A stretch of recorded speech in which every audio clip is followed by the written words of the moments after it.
শিখিয়েছেন, বায়ান মানে ল্যাঙ্গুয়েজ, ভাষা, ভাষা শিক্ষা দিয়েছে। এই কথা বলার মধ্য দিয়ে ইংরেজি, Bangla, Farsi, Urdu, Hindi, Arabic, Germany, Germany, পৃথিবীর যত ভাষা আছে সকল ভাষাকে আল্লাহ পাক বনি আদমের মধ্যে ইনপুট করেছেন। সুবহানাল্লাহ। সুতরাং সেই জায়গা থেকে যেই ভাষা প্রচলন সারা পৃথিবীতে বেশি আছে, বেশি থাকবে, যেই ভাষা দিয়ে সারা পৃথিবীকে চষে বেড়ানো যায়, ঘুরে বেড়ানো যায়, কোরআনের পাখি যারা আমরা হব, আমাদের উচিত হবে সেই ভাষাকেও রপ্ত করা কোরআনের জন্য।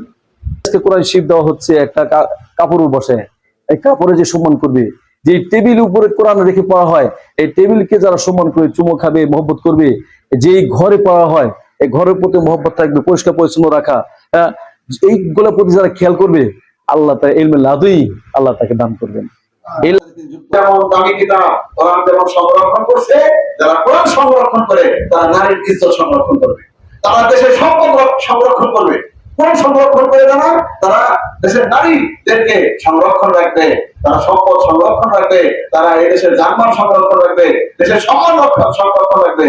আর সুরেরা যার ভিতরে কোরআন নাই, ওরা খালি অপবিত্রতা ফাঁকা হাদিস আছে না, খালি ফাঁকা, এই জন্য দেশও ফাঁকা, সব আচার করে দেয়। সে আনন্দের দিনে কোটি কোটি হাফেজের মাকে সামনে রাখা হবে, কোটি কোটি হাফেজের কোরআনের বাবাকে সেই দিন ডাকা হবে। আল্লাহ পাক আজ আমি শুরুতেই দোয়া করে দিচ্ছি, জাহিদ যেন হাফেজ হতে পারে, তার মা আর বাবা যেন সেই সম্মানে স্থানটা লাভ করতে পারে। আল্লাহ দয়া করে সেই তৌফিক আপনি দান করে দেন।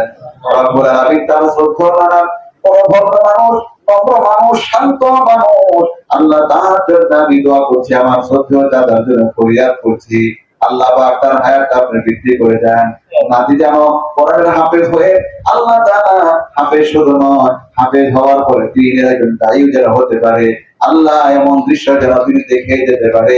আল্লাহ দয়া করে সেই তৌফিক আপনি দান করে দেন।